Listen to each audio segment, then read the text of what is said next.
You're listening to the Trailblazers podcast, episode 19 with Keion Jackson. And I think that the stories I'm capturing are really going to encourage and inspire a lot of people. So when it's hard, which is often, and when I'm tired, which is often, I just remember that. I'm like, hey, this could really, really touch some folks. So it's about experimenting. It's about having fun. It's about figuring out different ways to use what God has given me. You're listening to the Trailblazers podcast, where we will explore the stories of successful Black professionals. Join us as we highlight the knowledge, resources, and tools of these accomplished trailblazers to help provide the know-how, confidence, and motivation you need to blaze your trail. And now, here's your host, Stephen Hart. Hello, everyone, and welcome back to a new episode of the Trailblazers podcast. Today's episode is a welcome departure from many of the recent interviews we've done where, we've been talking with CEOs and startups and business heads. My guest today is Keion Jackson. Keion is an author and senior writer for Hallmark Cards, and beyond Hallmark, he's a playwright, having written and produced his very first play called Gumbo House in March of this year. And Keion is a very creative, very down-to-earth, very humble guy. And what I enjoyed about this interview was that in many ways, he's someone in a corporate structure who's largely introverted. He's not your social media butterfly. This is someone who's just happy being anonymous for the most part. Yet he's so amazingly creative and talented and funny. And I know, someone listening might just be like Keion. So I wanted to create this episode to hopefully connect with some of you who can more easily identify with Keion's story. So in today's episode, Keion and I discussed, what he does in his day-to-day as a senior writer at Hallmark, what inspired him to write his first play, Gumbo House. We talked about tips on how you might be able to avoid writer's block and produce something that's original, creative, and worth reading. Keion spoke about how faith influenced his career and how he got involved writing about faith and authoring a book for Hallmark Cards. We talked about much, much more. So don't miss a minute of today's episode. I know you're going to enjoy it. Hello, everyone. Welcome back to another episode of the Trailblazers podcast. With me today is Keion Jackson. Keion, welcome to the show, and thank you so very much for being our guest on today's episode. Thank you for having me. I appreciate your patience. I know I haven't been the easiest to get in contact with, but you stuck with me, so thank you for that. Absolutely. I think you're such a creative mind, and I just know we're just going to have a bunch of laughs today and enjoy the call. So at the beginning of each show, we like to help our listeners connect with our guest and just get a sense that, you're a regular guy that they can relate to. So could you tell us something that's 100% Keion? Something that's 100% Keion. Probably my grape diet. I love grapes. Grapes are my favorite fruit because they're so convenient and so easy. Like, you don't have to peel anything. You don't have to. It's very, very easy to just pop a grape in and keep it moving. So the only time I go to the grocery store is when I need more grapes. I don't have ingredients that you use. I don't have things that you use to buy other things. I just go and I buy grapes and I eat fast food, but most of my diet is grapes and Popeyes. So you can come hang out at the Hart House because my kids love to eat grapes and strawberries all day, every day. They're so good. So good and so easy. So let's back up for a minute, right? Okay. You grew up in Louisiana. Yes. North of New Orleans. Yes. In a tight-knit community, a town called Port Allen. Port Allen, Louisiana. What was your dream back then as a kid in Port Allen? Did you always want to be a writer? Yeah, I always wanted to be a writer, and it was decided pretty early that writing is something that I'm good at. So I have a twin sister, and I have memories of us being kids, and it's interesting how early our personalities were developed. I remember her taking stuff apart, taking apart the remote control and VCRs and stuff, and putting it back together. And she's an engineer now, and I was sitting in the corner of writing poems. So I remember writing a poem about my mama called Mama, around, it's so creative, so many layers, so deep. I remember turning it in second grade or something, and it ended up being published in our town newspaper. And from that point on, I was like, I can do this. I remember that the poem made my mama feel good. I remember that it was well received by the adults, and I felt good having done it. And from then on, I was just like, this is what I want to do. That's cool. So you left Port Allen and you moved to Atlanta? Yes. To attend Clark Atlanta University. Yes, Clark Atlanta University. In fact, fun fact, today is actually the anniversary of my graduation. So I've been out of school for 8 years now. Wow. I was just going to say that. I know you captured an internship with Hallmark. And so you've been at Hallmark for 8 years? Yes. Wow. So I was thinking, it'd be great at the beginning of this call for you to maybe share, what you do in your day-to-day at Hallmark. And to that end, what have been some of the biggest lessons you've learned as part of their creative writing studio? Oh, sure, yes. So on Monday, I go into work, and that's usually when we get our assignments. So my assignment might be, hey, Keion, you're working on a project about grandmothers trying to connect with their grandbabies who are far, far away. So I would read the document with the research in it, but then I do my own research. And I basically just write to the insights that I've been given. And you write, and then you turn in your writing, and we have these things called CAMs, which are copy approval meetings. So at the copy approval meeting, everybody gather, well, not everybody, but some people gather around and they read your writing. And the question is, if your writing was supposed to be funny, did people laugh? If it was supposed to be heartwarming, did people cry? So, like, whatever the desired emotion is that you're supposed to get from the card. Did you connect with your audience? Did you connect? And also, is it widely sendable enough for enough people to have a use for it in their personal lives? Right. So, so that's pretty much my day, and there's different variations of it. I may be on more than one project at a time. Sometimes I might be leading a project, but that's pretty much the way things go in the building. I know they must give you, like, all the jokes to write, because you are, like, the funniest. Well, I mean, I started off in humor, but now I pretty much do everything. So it's kind of like they hire us out within the company. So I've got the opportunity to work on lots of different things. But, I do write a fair amount of humor. What do you enjoy most? I really like writing, like, romantic love copy. Really? It's fun. Well, it's fun. I'm a very, like, flowery, sort of, like, optimistic guy. And, like, in that arena, you can just, like, go as far as you want. You can just put it all out there. Like, I'm not saying that translates to, like, regular life. I'm not, like, walking around, like, saying sonnets. Like, that's not a part of my life. But I do enjoy writing romantic love.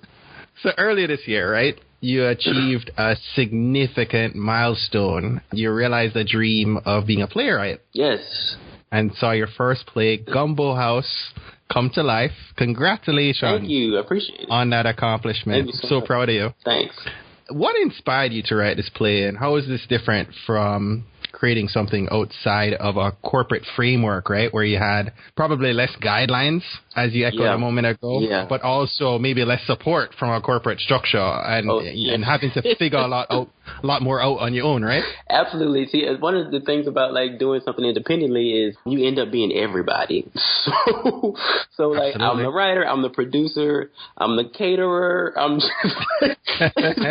doing a lot of things. Luckily, I was blessed to have some help. I had a great director by the name of Teresa Lagarde and a brilliant cast, and I've had people help me out with funds. But, it was a very different thing working on a creative project that I'm passionate about, but without having, like, a massive company backing it. But one of the reasons that I was so inspired to do it was to finish the project is that I'm from Louisiana, and Gumbo House, the play, it's like a romance/family dramedy set in Hurricane Katrina. So it's a part of American history that we don't talk about a whole lot, but I thought that the play would be a good opportunity to sort of capture that moment in time and also bring some humanity to the people who were affected by the storm, who are often thought of as numbers and not complete whole people with, like, family histories and romances and love and work and dreams and aspirations and all that stuff. So one of my favorite things about art is that it gives us the opportunity to capture culture in a period of time. And for me, Gumbo House was really about doing that for not just Louisiana, but for America and African-American people. So it's wedged deep in my heart. So I'm very happy that it happened. I am too. So what did you learn about yourself during and I guess after Gumbo House? What did I learn about myself? This was my first time acting as a producer. So I'm great at having ideas. It's just a gift that I was given. But this was my first time being, like, a complete business guy. So folks got to get paid. Like, just because I'm passionate and it's my dream, I cannot expect other people to make those same and sacrifices. I mean, I can't pay other people with my dreams. So that was interesting, just figuring out how to make sure that everybody's talent was respected and they understood that it was valued. And that's a side of myself that has not honestly ever been necessary before. Right. So now that I have produced, I know what it's like. It's hard. It's not fun all the time. It is stressful, but it's very gratifying to have that control. So I was able, thank God, to decide, I believe these people are important. I believe this story is important. Let's figure out how to share it with the community. And now I know it's possible. So will we see more Gumbo House? Hopefully. I've been doing I've been submitting the script to some theaters around the country, and it may be going up again here in Kansas City sometime soon. So we'll see. That's awesome. We'll pray about that one. I really hope that it continues to grow an audience to you. Thank you. Nationally and hopefully one day internationally, right? I hope so. Here's the thing. Like, I'm very close to it, but I think it's good. And, like, I know that, of course, I wrote it and I produced it and, like, my heart is all in it. But I know everything I do is not good. Like, I'm not one of those creative people that's, like, precious about everything that they write. Right. But I was watching it. It's on the stage and, like, the lights are on and, like, the actors are going in. And I'm like, I lean over to the director and I'm like, this is good, right? It is. It is. So my dream is to be able to share it with more people. So we'll see. So I know you're also presently working on a documentary project. Yes. That you've been developing for some time now. Yes. I'm a little curious to know, what do you actually do to push yourself into these new creative mediums as a writer and not keep yourself in a comfort zone, right? Of like what you know. You've now bridged into a third channel. Well, I mean, there's a couple of things happening. One, I really want to be a good steward of my talent. So, like, God has given me the gift of storytelling. So even though these things may not necessarily seem that connected, in my mind they are. Like, it's all story. And one of the beautiful things about documentary is that it gives us the opportunity to capture a moment in time, like I was saying earlier with the play. So this particular documentary, it takes place in the world of Christian hip-hop, which is an area that we don't see a whole lot from. And I think that the stories I'm capturing are really going to encourage and inspire a lot of people. So when it's hard, which is often, and when I'm tired, which is often, I just remember that I'm like, hey, this could really, really touch some folks. So it's about experimenting. It's about having fun. It's about figuring out different ways to use what God has given me. I am not like one of those people who thinks they can do anything. I don't believe that at all. Like I picture myself as like Liam Neeson in Taken. I have a very particular set of skills. So I need to figure out how to use this very particular set of skills to have some fun, but to also like broaden the tools in my toolbox. So that's what this is about. You have me dying over here, man. Most of the people listening right now don't write for a living, but here or there, I guess, some of us, there are a lot of entrepreneurs that listen. Yep. So some may run a blog or, maybe have to write something from time to time for work. I was just wondering, if you'd be comfortable sharing some tips that someone listening could take away from the call on maybe how to structure a writing process a little bit better. And avoid the all too common writer's block. Absolutely. To be able to produce, something that's original, creative, and worth reading, right? Absolutely. I rejected the idea of writer's block when I realized I had bills. I'm just like, this is not going to work. So even if it is real, I cannot acknowledge that it's a real thing because Sally won't have money. So I need to figure out how to produce. But one thing that I think is important, especially right now, I do think like one of the blessings of the internet is that like people can be seen a lot easier than maybe like 10 years ago, but it's important to learn craft as well. So sure, like you can definitely get the eyes, but I believe in the basics, like learn writing devices, like rhymed and metered verse, like learn illusion, imagery, like all that stuff that you went over in middle school, I think is still useful. And while like most readers won't pinpoint the mechanics of writing that makes it special to them, it will help your stuff stand out. So I say definitely like brush up on the basics. What else is some good advice? Oh, voice. Discover your voice. In my opinion, the most valuable thing that any writer has is their own particular voice. So I would say do some exercises and try to figure out like what is the unique way that you express yourself that can be attractive to other people. And sometimes that means like writing the way you talk. But it's definitely worth exploring. I would also say like, pay attention to the writing that's in the world. And when I say writing, I don't just mean books. books are good, but there's also words all around you. Like there are words on the menus in the restaurants you go to. There are words in the pastor's sermon. There are words in your favorite TV shows. Song lyrics are also words. I would say pay attention to the way that words are being configured to get emotion out of people, and learn from that structure too. Good nuggets of wisdom. Thanks.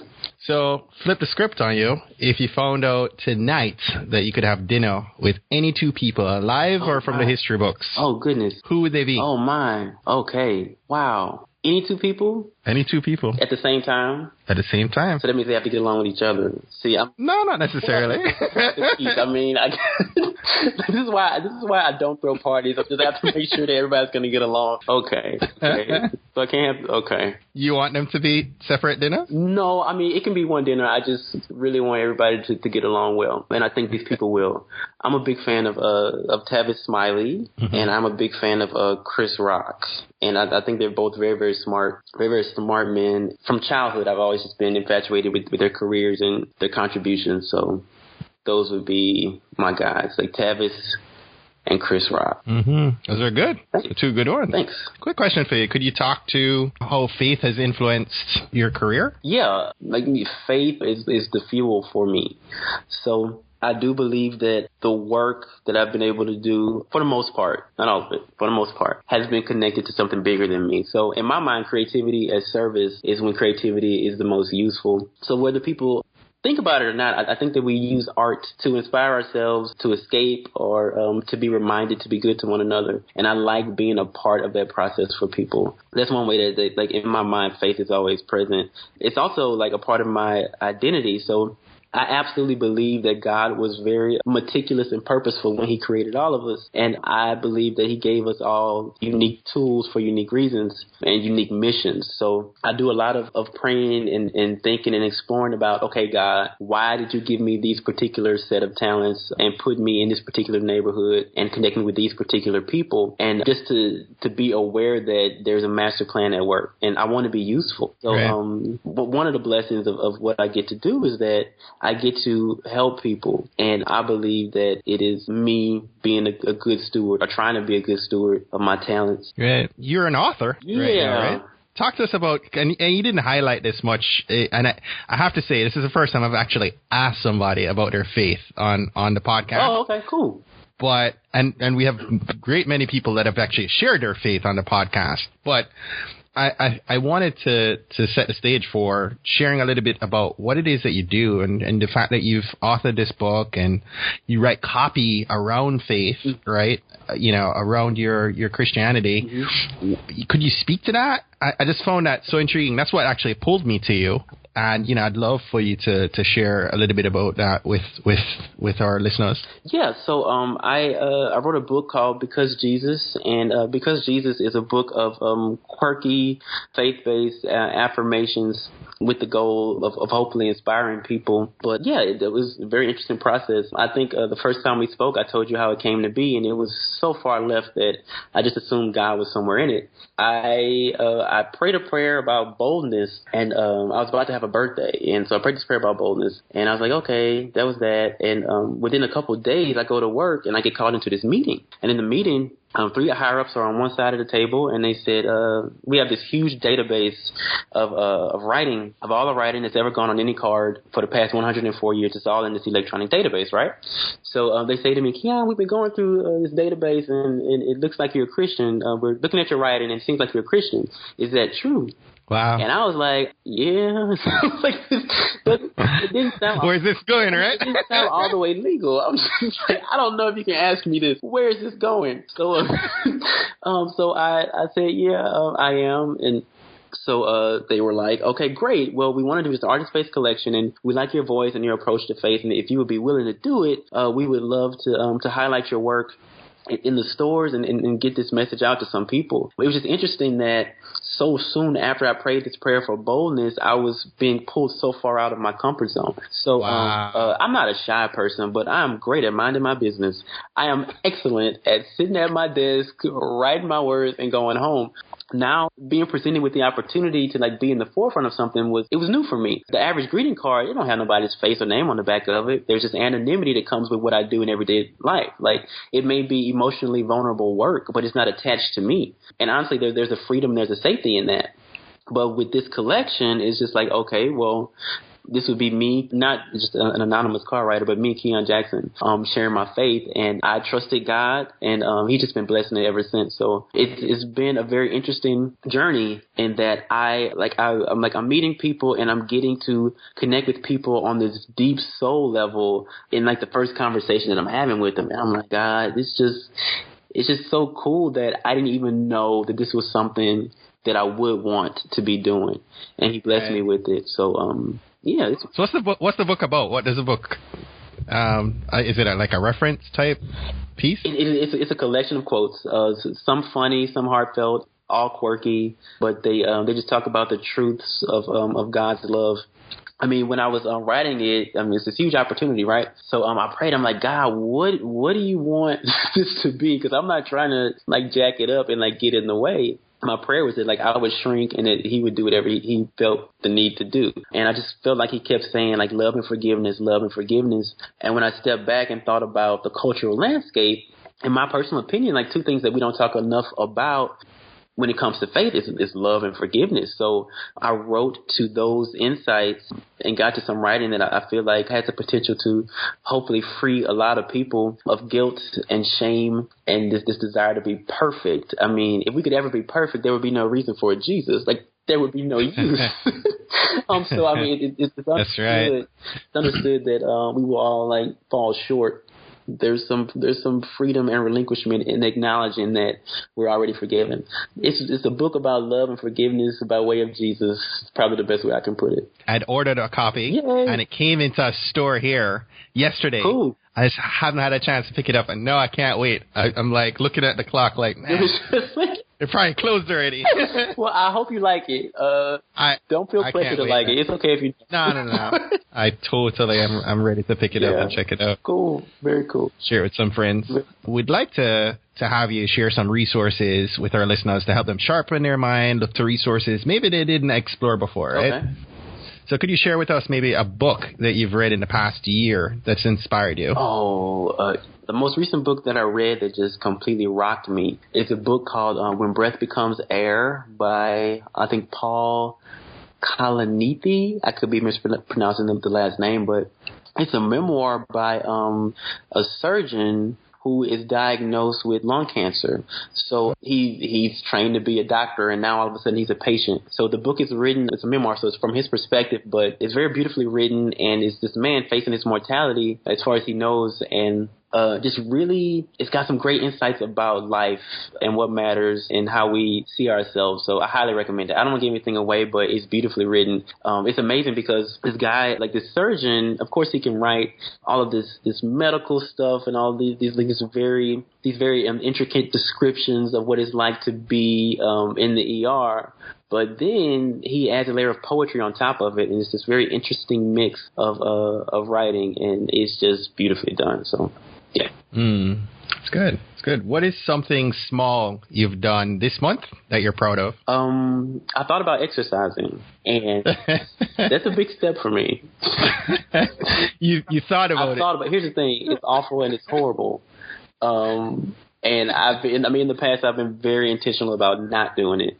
But 30 is coming, and I can't live the way I used to live, Stephen. So I'm making some changes. I don't know what those changes are about to be. I don't know what they're going to look like. But it might be exercise. We'll see. I mean, I'm considering it. Can a budding trailblazer have too many goals? Yes, I think so. Well, maybe not. Here's the test, and I'm working through this myself. I don't have it all figured out. I do not have it all figured out. But, none of us do. There's a Bible verse, and I've had several different conversations with different pastors about this verse. Someone that says, like, God grants us the desires of our heart, right? And in the past, I used to hear it as, well, whatever I want, I just ask for it, and then God gives it to me because He's my genie. But now I'm starting to like look at it differently, and several pastors have broken down like, well, God often will place dreams and ambitions in our hearts. So if He has put a particular goal inside of us for whatever purpose that He sees fit, then no matter how many goals they might be, then He's also given us what we need to get it done. So right. Maybe it's not about the amount of goals, but maybe it's about what those goals are connected to and who they're for and how they serve like the greater good. Very different perspective. I love that. Thanks for sharing that. Could you name an online resource, maybe an app, a software, or tool that you use every day that you can't live without? What do I use? I use a lot of rhymezone.com. Wow. It's great for writing in verse. I mean, of course, play, day. But, I mean, there's certain rhymes that automatically come to mind. But right. You're going to need more than that. So that's rhymezone.com? Like Rhymezone. Okay, cool. Also, thesaurus.com. Right. I use that one a lot. Yeah, and it's also good to know what's happening in popular culture and in the news. So, I mean, and people can find, I'm sure we all have our favorite sites for that. But when writing, it's good to kind of have a finger on the pulse of the people. Like, what are people going through? What cultural shifts are happening that could maybe inform some ideas? So just pay attention to the world around you. Right. Keion, why is volunteering important to you and giving back of your time and talent? Well, there's a bunch of reasons. I do a fair amount of visiting to classrooms and like sharing. I've read some children's books too. Sharing with kids and talking to them about writing. And when I was a kid, I knew I wanted to be a writer, but I did not have access to a black man writer. So I think it's natural for all of us, no matter like race, gender, like no matter what, to like look for a shape that we can grow into. Right. I think it gives us some hope. So, but I didn't have that in an accessible way. And granted, like I come from a community where people were very helpful. So I got advice. It was generic advice, but it was helpful. So keep God first, work hard, do your best. All amazing things, but I have the opportunity to give more specific rubber meets road advice to kids who maybe have an interest in writing. So that's important to me. Also, like it just keeps me like connected to people. I really like the idea of us all being connected, and I believe we take turns needing each other. So it's my responsibility to give back when I can, because I mean at some point I'm gonna be cashing in on. I will be cashing in on that compassion. Everybody got their day. Oh my gosh. Keion, before we wrap up today, is there anything you'd like to maybe impart as far as like maybe an inspiring message that can just help elevate our game today and help us gain courage really to blaze a new trail, right? Yeah, I just want to remind everybody that they are on purpose. I don't believe that it's a happenstance that they happen to be who they are, where they are, or good at what they're good at. I believe God is very intentional. So I would just encourage people to pray and pay attention to themselves and see what natural gifts arise. I think that right now there's a lot of pressure to be everything. And you can be whatever you want to be and do whatever you want to do. I don't think that's necessarily true, but I do think there's a unique and very specific future just for you. So just figure out who you are and what you are for and who you can help, and I think we'll be all right. Awesome. Thank you so much for coming on the podcast today, man. You've been hilariously funny. I mean, thank you for kept me laughing, but at the same point in time, you've shared some good wisdom today. I'm sure there, as you just mentioned a moment ago, there is a young man who maybe has a desire in his heart to pursue writing, and I'm sure they'll be looking to your message today as a lead on what's possible. So thank you very much for sharing that message. Well, thank you for having me. This was a lot of fun. It's my first Skype experience, and I feel very confident right now.